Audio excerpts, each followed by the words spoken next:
Alex being with MMA Mania. I'm here with Jorge Masvidal, who has another stacked bare knuckle MMA event going down November 15th. Jorge, how are you? I'm doing amazing, my brother. Getting ready to throw on this event November 15th, bring together our most violent event to date. We got 12 UFC veterans for 11 fights, taking the gloves off.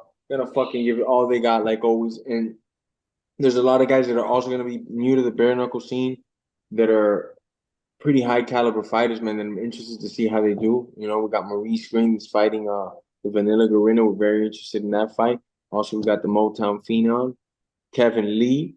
You know, that's right. You heard right. Kevin Lee's going to be appearing on his bare knuckle debut. And we also got the convicted killer from Brazil, Guto, another guy that I'm very excited about watching perform. And I really got high hopes for this guy. I think he'd be an ass kicking machine. His opponent is no slouch, another multi Brazilian national champion. So this fight is going to be one fight that we're going to be looking at because the winner of this is moving on to face Junior Dos Santos down the line. And of When course, our bantamweight first ever title of the world to rematch. The first fight was amazing, great fight. This next fight, I think, is going to be only better. Both fighters have improved, both fighters have matured. And now the rematch is in bare knuckles. It's completely different, a lot more damage. And the way that they both fight, I think fight of the night needs to be, it'd be the best fight of the card. yeah, no, for sure, man. When your matchmakers start looking for fighters to build this card, do fighters do a lot of fighters reach out to you, or do you have to go kind of hunt them down? We get reached out by a ton of fighters, A through Z, guys that were at the top, guys that are maybe like very early in their career and mid tier, of the free agents. Obviously guys that are in the UFC or other organizations or in their other organizations. But aside from that, we got a lot of levels, a lot of young guys, a lot of up and coming guys, and a lot of guys that have already done it.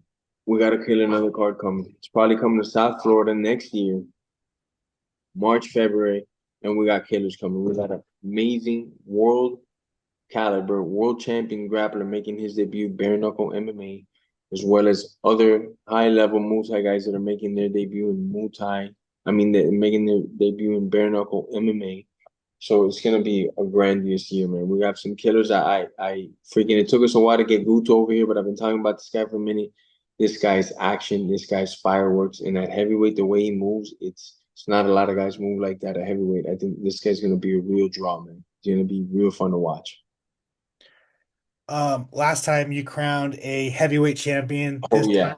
This time you're doing a bantamweight champion. I just kind of want to know, like, what was the thought process of doing a bantamweight championship, besides other, I guess, weight divisions?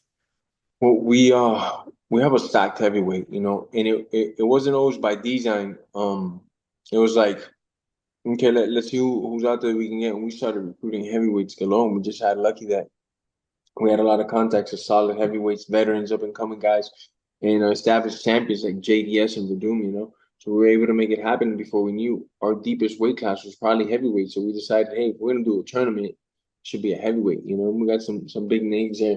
Then we looked at the next most stacked weight class, and it's probably 135 as well that we have. Our next weight class is probably gonna be 170.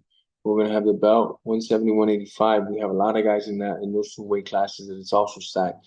So we're just going little by little, getting the most stacked weights, putting a little tournament style up, and that's it, rocking and rolling. We're gonna do the same thing now. We got a couple number one, number two contenders coming up after the this fight in the South Florida card. It's gonna be bananas, man. I got some ex-UFC veterans also making some debuts, and I got a phenom, striking legit phenom, also making his debut. We'll be announcing this one like a month or two from now, but you know, crowd's gonna be very pleased with the violence coming their way. How does it feel to have your promoter cap back on and kind of, step away from boxing and MMA for the time being? I mean, I love it. Today I went to American Top Team, trained a good 2 hours and change. It's a part of my DNA. But in that is the promoter because I'm walking around, guys are coming up to me like, "Hey, man, I'm hurt. Right now, I can't fight, but can I fight on your next show?" Or another guy's like, "Yo, anybody falls out, let me know. I'm in. I'm fucking ready to go, no injuries." So I'm like in that world so deep that it's just perfect ecosystem for me. The life that I live is just right there, tailor made for that. So I'm constantly talking to new talent or guys that possibly want to make a debut, things like that. I love it. But the fighting thing is probably funny. Fighting is the funnest thing, you know. The funnest thing and then promoting is right there because when you sit down, when I sit down with Dean Tool and Victoria, and we're watching what we did, what we thought of 3 4 months ago, putting these events together, and then we finally see it all come to fruition. Every fight is better than the last, and it's just like growing and growing. I'm looking back, and that stadium starting to get packed, and it was like 3 400 people now. It's like 3 4,000 people. It's just like fucking amazing, man. So I don't know which is funner actually. Sometimes the promoting is a little bit funny, you know, you don't get punched in the face. Um, so I want to ask you, Kevin Lee, it's obvious Kevin Lee is too good to be on the regional scene. And the UFC, he should be in the UFC, but for some reason he's not in, and he's going to your organization to show out. Is he someone, and I guess this kind of goes for all fighters that fight for you. Are you interested in helping them get back to the UFC or get back to another promotion? I'm helping them carve out their path. You know, if it makes sense for them monetary exposure wise and everything for them to take off the gloves, come here, and then go somewhere else. We welcome it. You know, even JDS is our champion. It's kind of like an open book contract. Hey, if another company comes giving you a better deal, we're not going to lock you down, brother. You know, we just want to put on the best fights possible and help guys out in their career. So a lot of people could use this to get into the UFC or any other of the major organizations. You know, right now in the state that we're at, we just want to put on the best fights that we could possibly put on, sign the biggest murders on the free agent market and get them to compete against each other, you know, but we don't want to lock nobody down and hold them down. So if Kevin Lee came here and then after this the UFC came calling, we won't stop that, you know. Do you feel like that should be I mean, even the UFC, like, fighters should not be locked down for 5, 8 fight contracts. Like they should have, you know, You know, it is a business, so it won't always be like that. In the future, we will have more guys. You know, in the future, it'll be more lockdown contracts as we start to have more events because I'm running a business, right? So I let you go fight somewhere else and now you can't main event for mine. Doesn't make no sense. So as we start to get more dates on the map and we start to have like 22 shows a year, 36 shows a year, things like that, then, these contracts are going to come heavy. Of course, we're going to sign in 3 4 fights and you can only fight for our promotion and all that stuff because we're investing a lot of money in these guys. And if they can't compete on the date that I need them to, what am I doing, right? So me letting them compete in other promotions, probably not. But as of right now, man, I'm just helping these guys get more fights, get more things, and we're not locking them down. We have guys signed to the promotion for 3 fight deals, 4 fight deals, but they know they could take deals elsewhere in the meantime as we're doing shows and stuff, you know. gotcha. Well, thanks for that information, man. This card is ridiculously stacked, like you already Oh said. my Kind of gosh. breaking it down. One of the names, Alex uh, Nicholson on there as well. Alessio Sakara, one of the Mr. fucking legends. Sakara, unless you're fucking Sakara. Can't believe man, I've known Sakara, I'm gonna say, not exaggerating, like 17 years. And I've been telling Sakara, he knows, like, bro, you're gonna fight for my show, you're gonna fight for my show. And I see him at American Top Team every day. And you're gonna fight for my show. And he tells me one day, he goes, hey, Bello, I'm fucking free to fight, man, contract. I was like, just me hanging out American Top Team, just working out, you know. So immediately I put him in contact with my team. We were able to make it out, cover a deal for him. So he's another guy that I'm crazy excited about. I mean, he was so technical in his prime, so fast, so sharp. To see him bare knuckle, he just might start slicing faces up, just butcher somebody's face. So we're very interested in this fight. He doesn't have no easy fight either. In front of him is another tough fighter. Same as the guy that's fighting Motown Phenom, man, no slouch. Sal Almeida's another tough dog. Another guy that's had numerous fights and finds a way to get on top every time. So it's going to be a good scrap, man. You know, it's going to test Kevin Lee as well. A lot of people thought that we might give him just an easy fight, just have him come over, but we made sure we give him somebody that could push him. You know, it's good on the ground, has some hands as well. They could fight back in him. So that's going to be a great fight, man. And after that, we'd like to keep Kevin Lee, maybe have him fighting for a title down the line. There's a couple guys that they could be good against, Curtis Melender's out there at 170, 185, and he's a hell of a talent, At 185, we also got Bowman, which we're gonna have him in South Florida. He's gonna be part of that card. We got a good thing coming, brother. Yeah, no, stack. I mean, it's stacked, and like you said, man, American Top Team has endless and endless and And endless amount of killers that you can just kind of pull from. Be like, hey, bro, you're free, you're a free agent right now. Come do come this. come work with me right now, you know. It's good, man. We're gonna Sakara, we got a good thing going with it, man. We might take the show to Italy. We're working on it with Sakara, get this fight. Be the first time to fight bare knuckle in Italy. No one's ever done that before. Maybe even at the Colosseum, unless she's been talking to the people over there. So it'd be nuts, you know, to take it to Italy. We're one of the first places where this type of entertainment started. It'd be insane, you know. So hopefully, things go well, man. Get these fights rolling. Can you even put into words what it would mean to actually have a fucking bare knuckle fight inside the Coliseum?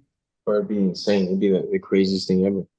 Ain't no promoter done that but your boy right here. We're about to do it. You know, we're working on it. We're talking to the Italian government. Alessis Vicar is obviously a superstar over there. So seeing what happens right now. Gotcha, man. So just a couple more before I let you go. I want to ask you something outside this card. Kayla Harrison, bro. You've been big up in her for a long time. I think everybody has. She's finally in the best promotion of the world in the world, man. And what and what's good is she got 3 rounds under her belt. Yeah. She got tested. I think people are like everybody's expecting her to blow past everybody, but like the girl that she fought had only been finished one time in her career, and Yeah. it's fucking tough, right? So, what do you think of Kayla's performance? I thought it was good. I know a lot of like, backseat things that she'll never talk about. I'm just impressed how well she performed under the conditions that the things that she was struggling with, you know. And also, I didn't feel like her opponent was fighting to win, more just kind of like to survive, you know. And that happens sometimes. You see a certain person on the rise, and the person opposed to him is just like, I just don't want to look bad. I don't want to get finished. I'm not saying that she wasn't fighting because she had her moments in the fight, but I didn't think that she was fighting to win. She was fighting more to like survive, you know, and just have her hand raised. So I thought Kayla did well. I think she's only getting better. And I know the weight cut is a mother effort for her, but she just makes the weight every time, no problem, goes out there and does her job. You know, I think I'm confident more than ever she's gonna be world champion. Man. Nobody at 135 is gonna stop her. Like no, these girls are not ready for that. You know, they're not. I wanted to ask you, teammate Renan Ferreira obviously lost to Francis Ngannou, but the big picture of the thing is, I mean, how can you not feel good for Francis Ngannou, right? Just everything he's gone through, from Yeah. losing a child, being drugged through the dirt, through this whole, him-rich UFC thing and everything, but like just to see him go out there and get a win, like hmm as a fighter, from a fighter to Yeah. fighter perspective, like that's gotta make you feel good, right? No, definitely sucks because it's on my teammate's face, you know, and big Henry fan came out of nowhere and he took over the fucking heavyweight division. And I really think that this guy has a great shot to do good things in the heavyweight division. You know, got to work on some things and think some things up. But man, Ngannou's just a problem, bro. He's always been, you know, one of the few guys that was able to take down Miocic and didn't look like he struggled with those inside trips, and he was able to just control him. And it was such a turnaround. So from a technical level, I thought it was amazing. He did the right thing, you know. He figured out this guy doesn't have the best balance in the world and take him down and take advantage of it. And all that he's gone through, just even before any of the things that he's gone through right now, just getting over here to this country, you know, he has one of the coolest stories I think in MMA, in all the combat sports. You know, his story is real genuine, epic, and it's a fucking epic struggle, man. I mean, so hats off to him, bro. He did the damn thing. You know, I think easily this guy's like one of the best heavyweights walking the planet, if not the best heavyweight walking the planet right now in MMA. You know, I'm eager to see how John Jones and Miocic goes, and of course, my dream, your dream, everybody's dream is going to be the winner of that. Should fight the winner of, I mean, it should fight Ngannou, right? There's no question about it. But who knows if we ever get lucky enough to see that one? Yeah, absolutely. And two last things before I let you go, Jorge. You've teased your return. I feel like it's coming. There's UFC goes to Miami every year. It kind of feels like the time and date you should return. Um, any updates on that? I'm fighting, brother. I'm locked and loaded. Just as you can count, November 15th, there's gonna be some blood all over that canvas. You count your boy Game Bread. is gonna be in there swinging for the fences, bringing it to somebody, taking the heat out. You know, we don't know the date, we don't know the location, we don't know the time, we don't know the opponent. I mean, the UFC been talking digitally. We're gonna figure this out, man. We're gonna have it done. You know, we're just go back and forth here and there, see what's up. But it's gonna be big. I promise you. When the news gets released, it'll shock the waves. It'll send the shock waves out. Awesome. That's awesome to hear. And then finally, um, year November 15th, November 16th. It's a Tickets big available at Ticketmaster.com. it's a big weekend. Jay Colvert's Mike Tyson, Game Bread MMA, UFC 309. Tell people why the fuck people should watch Game Bread MMA.